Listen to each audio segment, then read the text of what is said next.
একটা ব্লাউজ বানাতে গিয়ে পুরো গ্রামের হাসির কারণ হয়ে গেল রাশেদা খালা।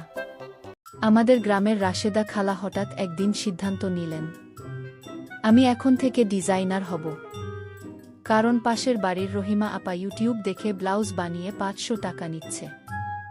রাশেদা খালা ভাবলেন, ও পারে, আমি পারব না কেন? প্রথম দিনই খালা একটা পুরানো সেলাই মেশিন বের করলেন। মেশিনটা এমন শব্দ করে যেন সে নিজেই অবসর নিতে চায়। খালা ইউটিউব খুললেন, ভিডিও চলছে।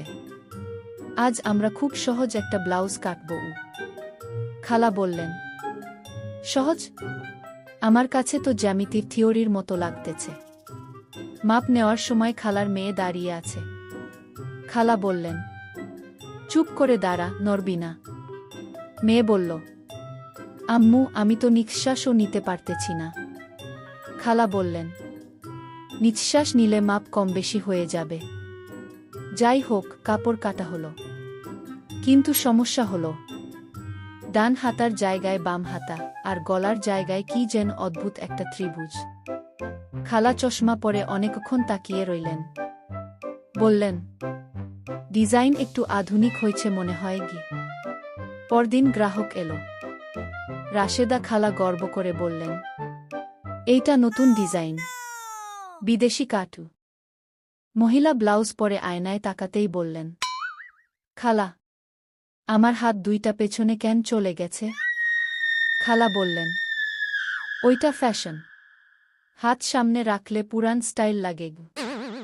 মহিলা বললেন, কিন্তু আমি হাত তুলতেই পারতেছি না। খালা শান্ত গলায় বললেন, দেখেন, কাপড় আপনাকে শিখাচ্ছে, জীবনেও সবসময় হাত তুলতে নেই।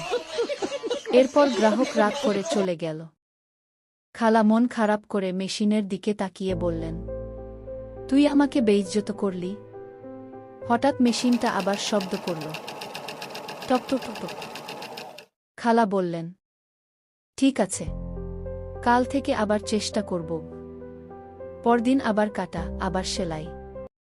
এইবার গলার জায়গায় হাত ঢুকে গেল, হাতার জায়গায় গলা। মেয়ে বলল, আম্মু, এইটা কি মাল্টি ইউজ ড্রেস?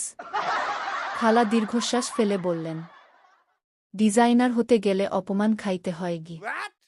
কিন্তু 3 মাস পর রাশেদা খালার দোকানের সামনে লাইন।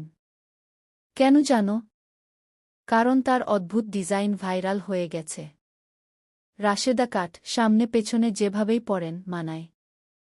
এখন খালা বলে, ভুল ডিজাইন বলে কিছু নাই, সাহস থাকলে সবই ফ্যাশন। জীবনে এমন কোনো ভুল হয়েছে যা পরে সাফল্যে পরিণত হয়েছে? লাইক, কমেন্ট, শেয়ার করতে